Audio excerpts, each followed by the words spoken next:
The train doors clanged open, and the air smelled different. Clean, sharp, like new wood and soap.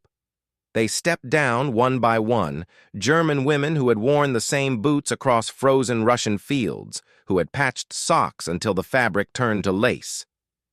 Now, standing on American soil as prisoners, they were handed something unthinkable: new shoes and socks, still warm from the factory, soft as if they had been meant for daughters, not enemies. For a moment they hesitated, staring as if it were a trick. In Germany, even children at home wrapped rags around their feet in winter. Yet here, the enemy gave them more comfort than their own nation had managed in years of sacrifice. One of the women whispered under her breath, "The Americans must be lying to us. No nation could have this much." But it wasn't just the shoes. It was the way the guards didn't shout, the way the camp gates looked more like wooden fences than iron cages, the way the towns around them hummed with life untouched by bombing. Nothing fit the picture they had been told back home, and as they looked at each other, clutching the unfamiliar softness of those socks, the question began to rise. Quiet, dangerous, impossible to silence. Had everything they believed been a lie? They didn't know it yet, but this was only the first crack. Something far more shocking was waiting, just beyond the fence. They first heard it whispered in the barracks, as if the story itself were too absurd to be spoken aloud. A Liberty ship, they said, had been built in just 4 days. 4. The women laughed, sharp and bitter. A ship, even the smallest freighter, required months of sweat, rivets, steel plates, and men working until their hands bled. 4 days was a joke, a propaganda stunt, another American lie. But then a newspaper appeared, passed around by a guard who thought nothing of letting prisoners read it. The photographs were there. Workers, mostly women with scarves tied over their hair, swarming across the skeleton of a hull. The dates stamped below told the truth, laid down on a Monday, launched on a Thursday. The impossible, made ordinary. One woman traced the black and white image with her fingertip, whispering, "In Kiel, it would take half a year, and they do this in 4 days?" Her voice broke somewhere between awe and despair. They began to notice the rhythm everywhere, the rail cars thundering by, loaded with steel, the smokestacks pouring out without pause. The Americans weren't just fighting a war. They were producing war faster than the Germans could even imagine. Speed itself was a weapon here, and it cut sharper than any blade. That night, lying on thin mattresses with the hum of distant factories in their ears, the prisoners couldn't sleep. They had thought Germany's strength was iron and discipline, that their industry was unmatched. But now, for the first time, a sliver of doubt sliced through the certainty. If ships could rise in days, what else might America be hiding? They didn't know it yet, but this was only the beginning. Something even stranger was waiting in the dark, something that glowed when every German city had gone black. The first night in America felt like stepping onto another planet. When darkness fell, they expected the familiar cloak of black, streets gone silent, windows taped, every bulb twisted out. That was the Germany they remembered, a nation of whispers in the dark, terrified of the bombers overhead. But here, in the middle of a small American town, the lights never dimmed. Street lamps glowed like watchful sentries. Neon signs blinked in red and blue above diners still serving at midnight. Even farmhouses far beyond the camp glimmered, their porches strung with electric bulbs as if daylight had simply refused to leave. One prisoner pressed her face to the barracks window, unable to look away. "Don't they fear the bombers?" she murmured. The guard beside her chuckled softly, as though the question itself belonged to another world. For the women, it was more than just light.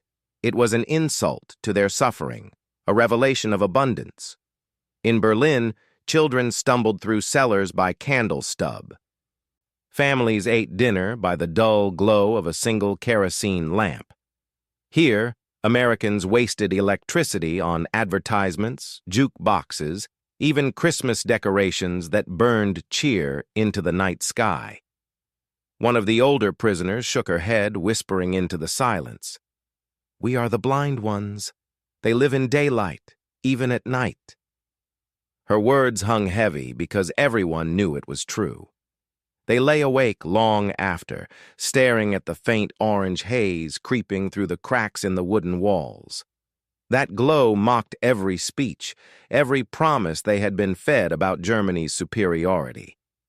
If America could turn the night itself into day, then perhaps their entire war had been a fight against shadows.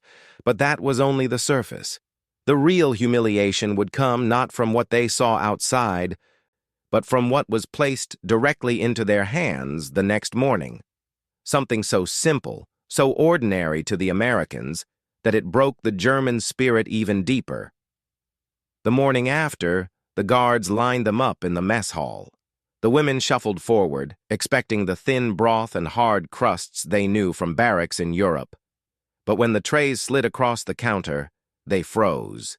On each plate lay a hamburger, soft white bun split open, a steaming patty of beef glistening with fat, a slice of tomato, a smear of mustard.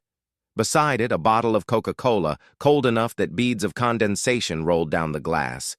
The carbonation hissed softly, alive. For a long moment, no one moved. In Germany, white bread was already a rarity. Meat was rationed to scraps. Coca-Cola had become a whispered legend, something children begged for and never saw. And here, it was given to prisoners of war as casually as if they were paying customers. One young woman picked up the bottle, stared at the red script, and set it down again with trembling hands. "This is a trick," she muttered. Another tore a bite of the burger, chewed once, and stopped. Tears welled in her eyes, not from taste alone, but from the memory of her family back home, gnawing on stale rye and watery cabbage soup. Across the hall, the guards laughed easily, sipping from their own bottles, as if the gesture meant nothing at all. And maybe that was the cruelest part. For Americans, this meal was ordinary. For the prisoners, it was a mirror held up to everything they lacked: comfort, abundance, choice. That night, one of the women wrote in her diary, "The war is already lost, not because of their weapons, but because of their bread." Yet, as shocking as it was to taste America's plenty, something even more impossible awaited them. Days later, in the middle of the ocean, they would be handed a luxury no soldier in Germany had ever dreamed of: cold, sweet, and vanishing on the tongue. The sea was restless that day, waves slapping the sides of the transport ship as it carried its human cargo westward. The German women huddled together on deck, hair whipping in the salt wind, their minds still circling around hamburgers and Coca-Cola, unable to reconcile such casual abundance. But nothing could have prepared them for what came next. A sailor appeared, carrying a metal container frosted white from the cold. He set it down as if it were nothing, and soon the line formed. Scoops of vanilla ice cream, perfectly rounded, were dropped into paper cups. The sailors laughed, passing them out not only to their comrades, but to the prisoners as well. Ice cream, in the middle of the Atlantic. The women stared, bewildered. In Germany, ice cream had vanished with the first bombs. Dairy was rationed, sugar a luxury beyond reach. Children might whisper of it, remembering summers long gone, but no soldier, no civilian had seen a scoop in years. And here, in wartime, the enemy carried entire freezers onto ships that braved submarines and storms. One prisoner took a cautious taste. Cold sweetness rushed across her tongue, so alien it almost hurt. Another licked hers too quickly, laughing despite herself, then covering her mouth in shame. It wasn't just food, it was a revelation of power. Of a system so vast that even frozen cream could be transported across oceans, as if it were ammunition. Later, as the sun dipped behind the waves, one woman whispered to her friend, If they can bring ice cream to war, what else can they do? The answer was waiting at the next station. Because when the train carried them inland, they would find themselves seated not in cattle cars, but in something so civilized, so absurd for prisoners of war, that the illusion of superiority cracked even further. When the transport reached the American coast, the prisoners braced themselves. They knew what came next. In Germany, captured soldiers were packed into cattle cars, iron bars clanging shut, the stink of sweat and straw suffocating. They whispered to one another, tightening coats, ready for humiliation. But when the train pulled in, their breath caught. It wasn't a freight line. It was a Pullman. Sleek black cars with polished brass trim, windows with curtains drawn neatly to the side. Inside, wide seats upholstered in deep green fabric, overhead fans stirring the air. They climbed aboard cautiously, boots tapping the wooden floor. No chains, no barking orders. The guards directed them to sit, two to a bench, facing wide tables. And then came the food. Not rations in tins, but plates of hot stew, bread, even coffee poured into china cups. A young German woman pressed her hand to the armrest, stroking the fabric as if it might vanish. Another leaned toward the window, staring out at the rolling fields, whispering, "Even our officers never traveled like this." The train swayed gently, the rhythm almost hypnotic. For the first time in years, they slept without fear of an air raid siren, lulled by the hum of steel wheels. It wasn't just transport, it was an insult to everything they had been told. In Germany, prisoners were beasts. Here, prisoners were treated better than their own wounded. One of them scribbled into her diary that night, "We are not in captivity, we are in contradiction." But contradiction would soon turn into something sharper, more unbearable, because the next shock wasn't about comfort, it was about mercy.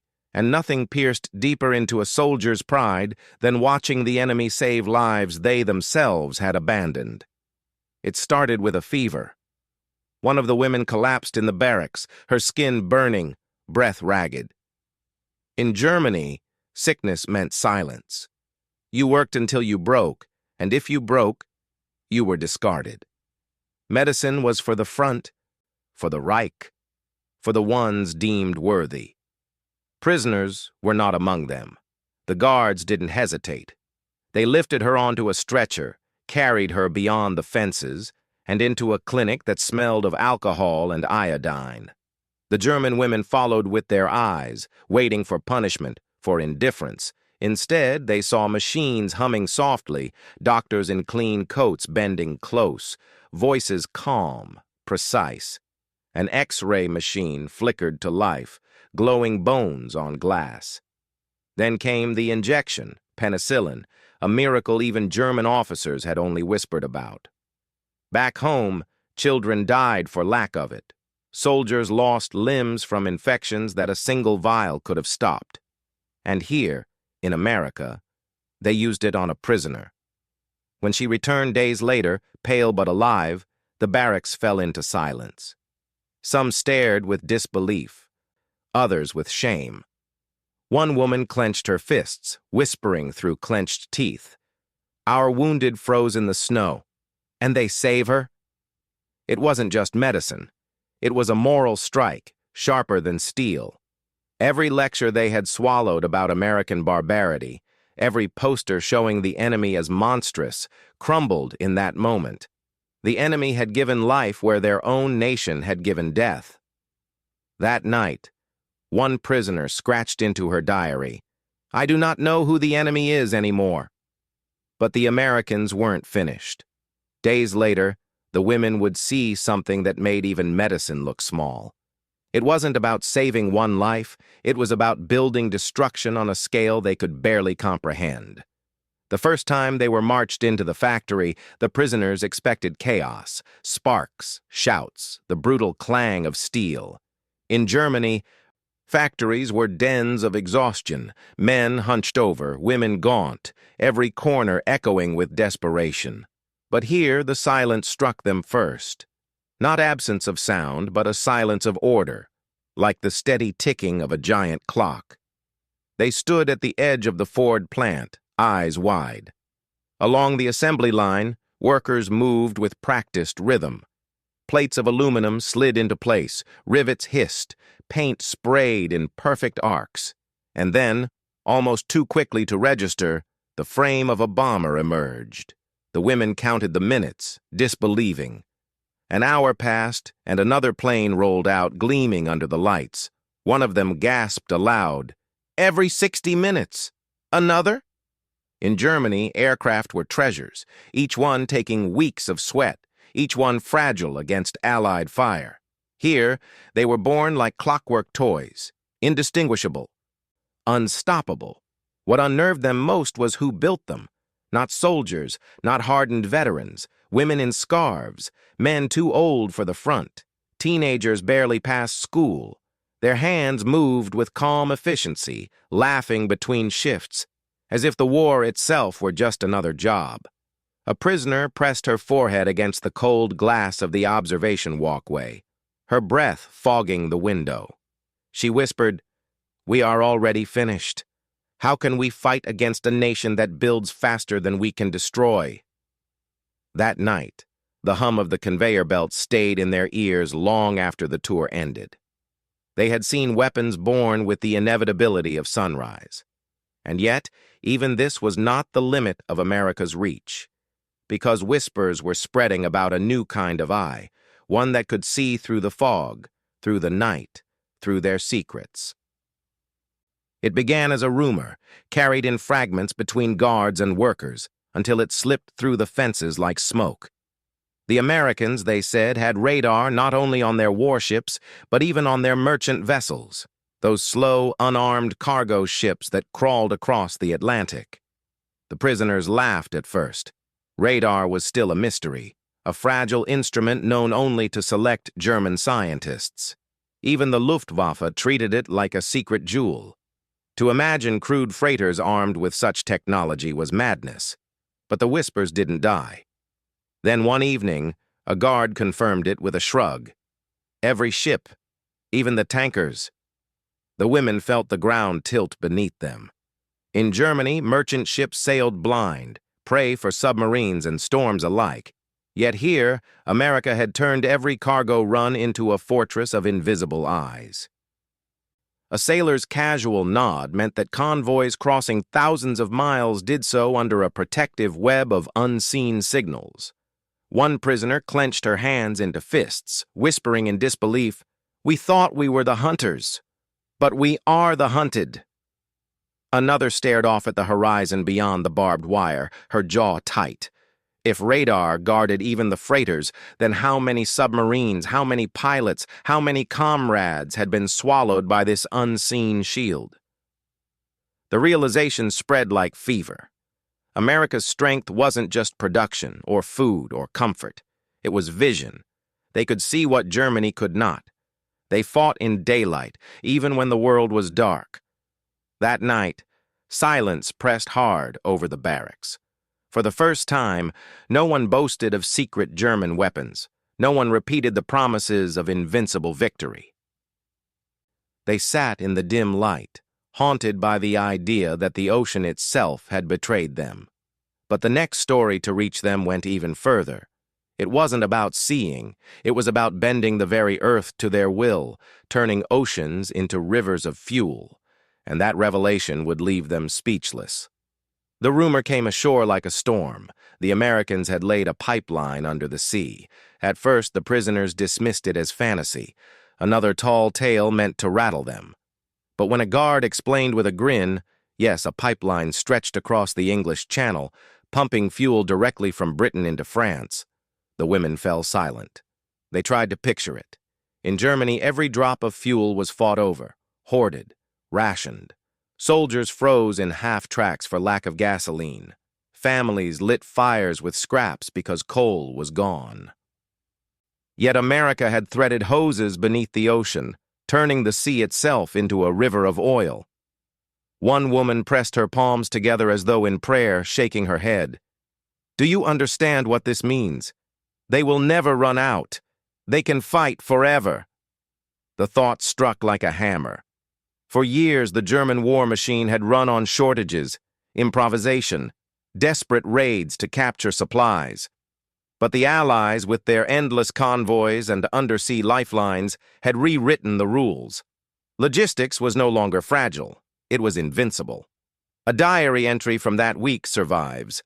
"We once believed steel decided wars. Now I see it is fuel. And they have made the ocean itself their ally." In the barracks that night, no one could speak. The image haunted them.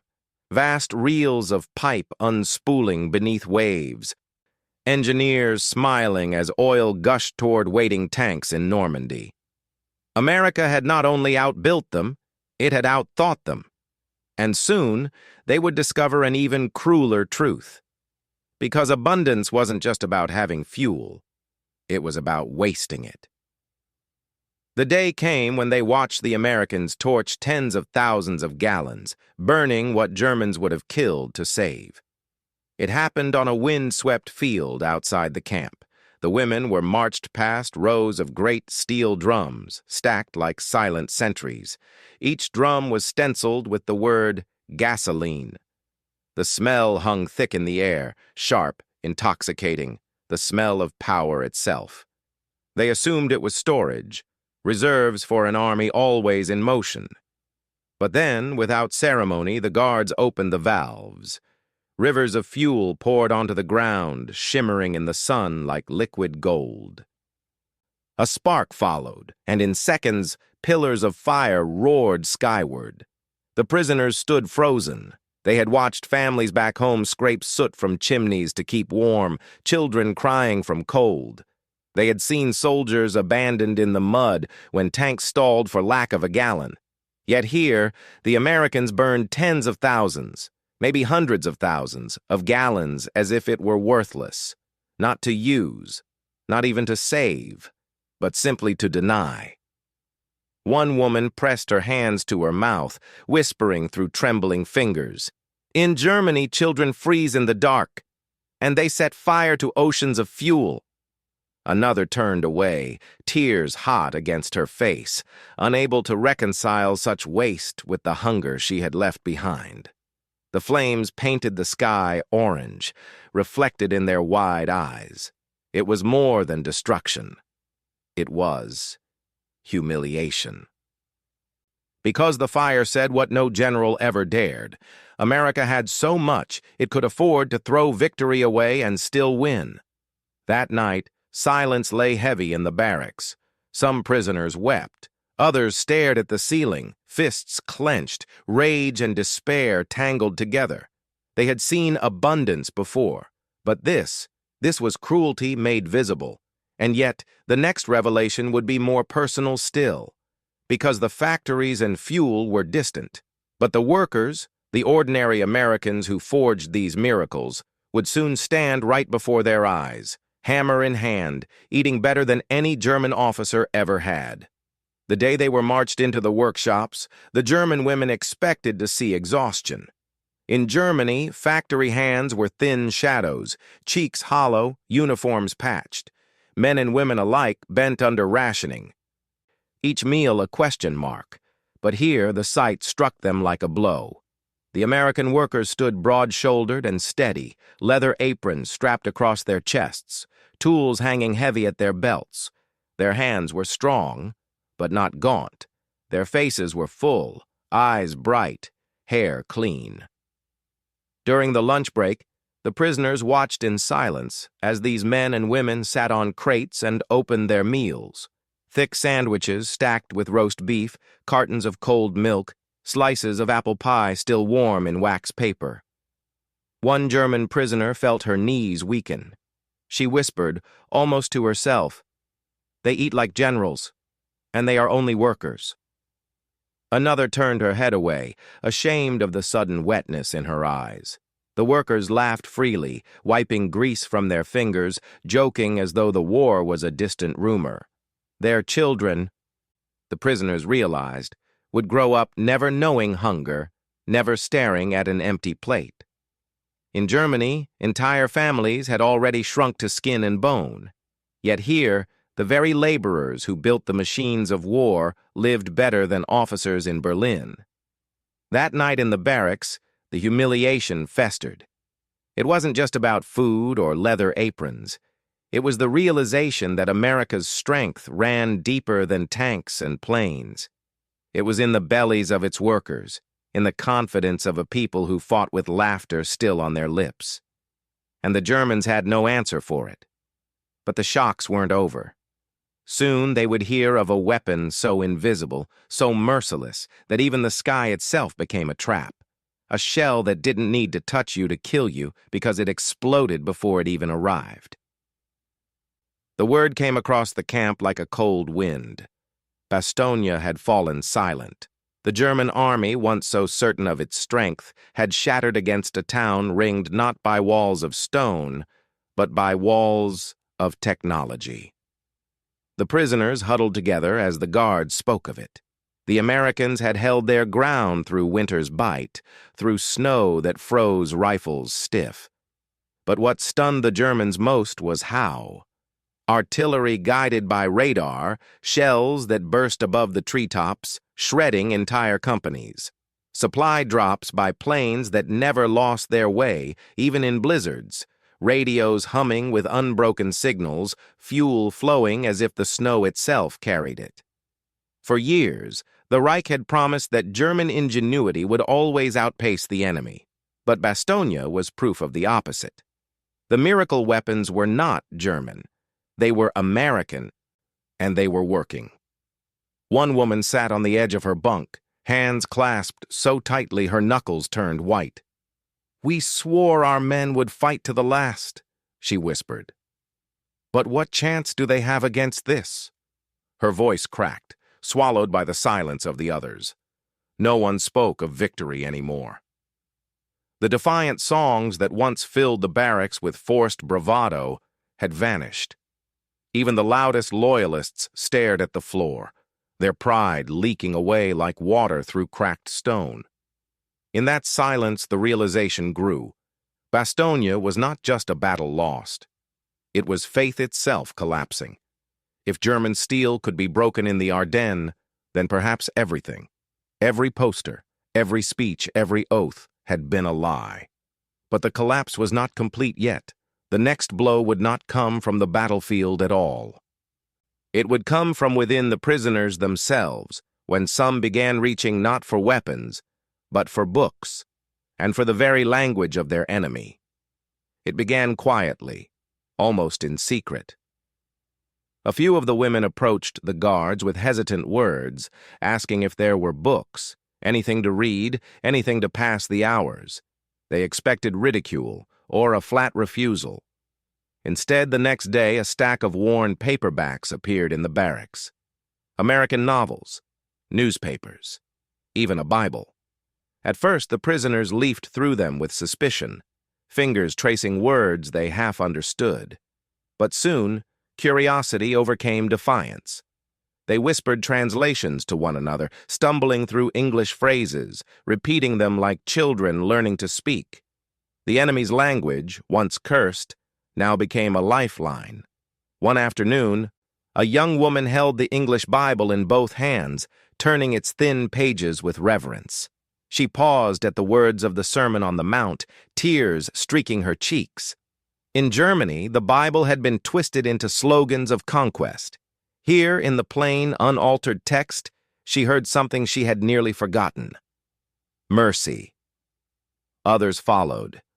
Novels passed from hand to hand, margins filled with penciled notes, German words scribbled beside English ones. The guards sometimes smiled, correcting a pronunciation, offering a phrase. The walls between captor and captive blurred in these small exchanges.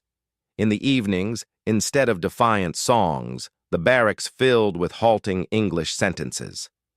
Laughter broke the silence when mistakes were made, real laughter, not the brittle kind of propaganda rallies. The women were no longer soldiers. They were students, witnesses, wanderers in a new language. One wrote in her diary, "The war has taken my country, but in these words I have found a piece of myself again." Yet even as they discovered this strange intimacy with their captors, another sound was seeping into their lives. Not the words of books, but the rhythm of music, alien, exuberant, unrestrained. And it would pierce deeper than any sermon.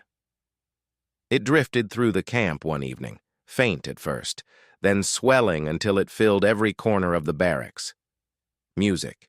Not the rigid marches of Germany, not the thunderous chants of parades, but something wild and alive. Jazz. The brass horns bent notes into laughter, the drums stumbled and soared, the piano keys danced like sparks from a fire. The women pressed against the windows, listening. Inside the American canteen, soldiers crowded around tables, bottles clinking, voices rising in easy banter. They clapped along to the rhythm, some tapping boots on the floor, others snapping fingers as if the war outside did not exist. For the prisoners, it was unbearable. In Germany, laughter had vanished long ago. Even at weddings, even at Christmas, joy had been rationed, shadowed by fear of sirens and ration cards. But here, their enemies roared with it, careless, overflowing. One German woman muttered bitterly, "How can they laugh while our cities burn?" Yet her voice cracked, because she knew the deeper wound. It was not cruelty. It was freedom. The laughter was unforced, the music unchained. It was a sound they no longer remembered at home. Another whispered, "This laughter haunts me more than their guns." And in the silence that followed, no one disagreed. That night, as the barracks settled into uneasy rest, the echo of trumpets and drums lingered in their minds. The Americans had revealed their most disarming weapon, not industry, not science, but the simple ability to live fully in the middle of war. It was the final crack in the armor. From this point forward, the women no longer argued, no longer defended the Reich with rehearsed slogans. They began to look inward, to feel the weight of betrayal, to confront the collapse of everything they had believed. But that collapse would not be quiet. It would come in waves, shame, rage, grief, and it would shatter them more deeply than any bomb ever could. The breaking point came not with bombs nor with bullets, but with a memory. One cold evening, as the women sat on their bunks, one of them pulled off her American-issued boots and folded the wool socks neatly beside her bed. The small gesture caught another prisoner's eyes, and suddenly she saw not the socks, but her little sister back in Germany, barefoot on a frozen street, wrapping her feet in rags. The shame struck like a blade. Here she was, the enemy, wrapped in warmth and comfort. And back home, her family shivered in cellars, their meals a crust of bread if they were lucky. Pride, once a shield, curdled into guilt. She buried her face in her hands. "Maybe it was us who were lied to," she whispered. The words hung in the air, heavy, dangerous. No one corrected her. No one dared.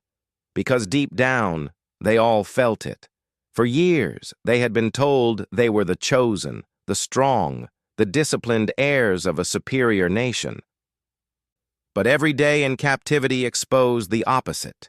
The enemy fed them, clothed them, healed them, while their own government starved its children and abandoned its wounded. One woman lay awake staring at the ceiling, fists clenched, rage and grief twisted inside her. She wasn't angry at the Americans anymore. She was angry at the betrayal, at the realization that she had given her youth, her loyalty, her faith to a lie. Another wrote in her diary, "We came to fight, but what we found here has broken us more deeply than battle ever could." The silence in the barracks grew heavier. No songs, no boasts, no promises of victory. Only the sound of quiet weeping in the dark, and the rustle of blankets pulled over faces to hide the shame. It was the first open wound of pride, and it would not heal, because worse was coming. The silence would soon turn into rage, rage not at the enemy, but at their own homeland. It began with trembling hands.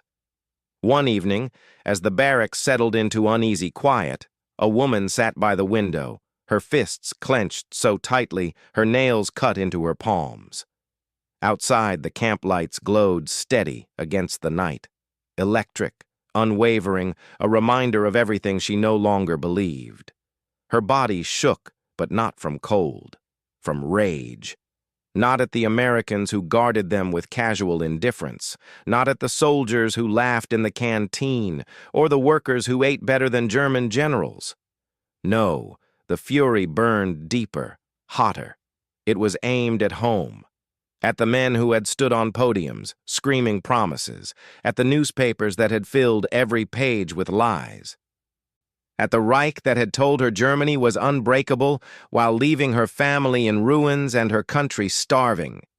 She whispered through gritted teeth, "They lied to us. They stole our lives."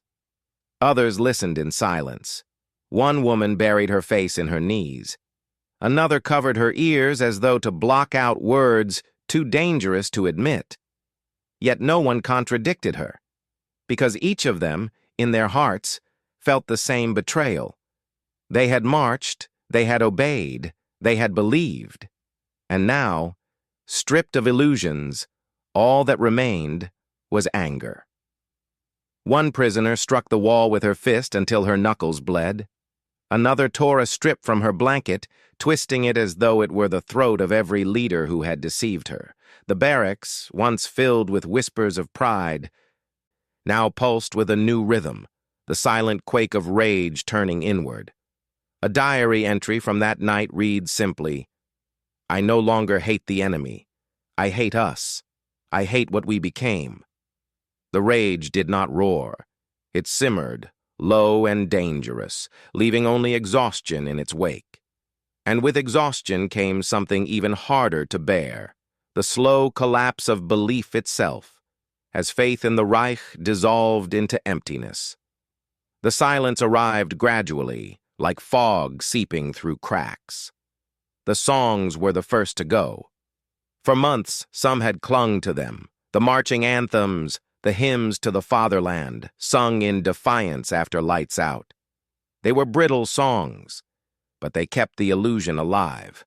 One night, a woman began a verse, her voice trembling. No one joined. She stopped halfway, the words dying in her throat. After that, the barracks never sang again. Then the symbols disappeared. A prisoner had hidden a small scrap of cloth, torn from a flag she once carried proudly. She kept it folded inside her mattress, a reminder of who she was. One morning, without a word, she pressed it into the stove and watched the fire consume it. The others saw the smoke curl upward, gray and final. No one asked why. They all understood. Even the debates ended. Once, they had argued fiercely about German superiority, about miracle weapons, about the promise of final victory. Now, when someone tried to repeat an old speech, the others turned away, their faces blank. It was not resistance. It was emptiness. One diary entry from that week reads, "I feel as though a scaffolding inside me has collapsed. The slogans are gone. The pride is gone. There is nothing left to lean on." For the first time, they began to look at the Americans not with hatred, not even with envy, but with a kind of hollow recognition. The Reich had demanded everything and given nothing. The enemy, in their strange, careless abundance, had revealed that truth. At night, they lay awake listening to the hum of distant trains, knowing each car carried supplies, food, weapons, an endless stream the Reich could never match. And in that hum was the sound of inevitability. The war was lost long before the surrender. It was lost here, in these quiet barracks, where belief itself had crumbled to dust. But the final transformation was still ahead. Because collapse does not end in emptiness, it ends in surrender. And soon, even the proudest among them would step across that final threshold. By spring, the transformation was complete. They no longer looked like soldiers. The uniforms were gone, replaced by American clothes that fit awkwardly on their frames. The hard posture, the stiff shoulders, the clipped voices of defiance had softened. They walked slower, spoke less. In their faces was not defeat alone, but something quieter, heavier. Witness. One woman sat on the steps of the barracks, notebook balanced on her knees. She no longer wrote orders or slogans, but observations. The sound of trains that never stopped. The smell of meat cooking in the canteen. The laughter of American guards swapping stories of home. These details, mundane to anyone else, became for her the record of a world she had been told did not exist. Another woman, once fierce in her loyalty, now kept a dictionary in her pocket. She practiced English words under her breath, scribbling notes in the margins. It was not curiosity anymore. It was survival. She had ceased to argue for Germany's greatness. Instead, she was learning to describe what she had seen, to tell the truth in a language her country had denied her. When news from Europe reached them, that cities were falling, that surrender was near, no one cheered, no one cursed. They simply listened, eyes down, as if the final confirmation had only put into words what they already knew in their bones. One diary fragment from that period captures it best. We came as enemies. We remain as witnesses. Our weapons are gone, but our eyes cannot unsee. At night, some stood by the fence, gazing at the glow of American towns in the distance. They did not dream of escape. They only wondered how they would ever return home, carrying the weight of what they now understood. The journey from soldier to witness was complete, but for one last entry, one final image, it still needed words, and those words would close not just their story, but an entire chapter of war. The end did not come with trumpets or banners. It came with the scratch of a pencil on paper. One of the women, her hair tied back with a strip of cloth, sat alone by the barracks window. Outside, the evening sun spilled across the camp in long, golden beams, catching the dust in the air. In her lap lay a small notebook, its pages worn soft from months of use. She wrote slowly, deliberately, as if each word had to be carried out of her chest with effort. We came as soldiers. We leave as witnesses. They gave us shoes. They gave us bread. They gave us mercy where our own gave us none. I do not know if I will ever see my home again, but I know this. What we were told was a lie, and I will carry that truth like a scar. She paused, looking down at the boots on her feet. American leather creased now with wear, the wool socks still soft against her skin. They were not symbols of comfort anymore. They were symbols of betrayal and of awakening. Other women sat nearby, silent. One hummed an English word under her breath. Another held a book, turning its pages without really reading. They were no longer enemies of America. They were exiles from the world they once believed in. As the sun sank, the light outside the fence glowed again. Towns alive with electricity, laughter drifting faintly from a distant farmhouse. For the prisoners, it was both unbearable and unforgettable. They had seen the future, and it was not theirs. That night, the last diary entry closed with a single line. If my sister asks me what happened, I will not tell her of battles. I will tell her of shoes, of bread, of light that never went out, and she will understand that the war was lost long before the surrender. The page ended there. No signature, just silence. And maybe that silence is the truest testimony. Not the roar of guns, not the speeches of leaders, but the quiet witness of those who saw and could never forget. If this story changes how you see the war, share it with someone who still remembers. If your grandfather had seen this, what would he have said? Because history isn't just the battles we fought. It's the moments we weren't supposed to see. And sometimes the smallest things. A pair of shoes, a bottle of Coca-Cola, A scoop of ice cream in the middle of the ocean can tell the truth louder than any cannon.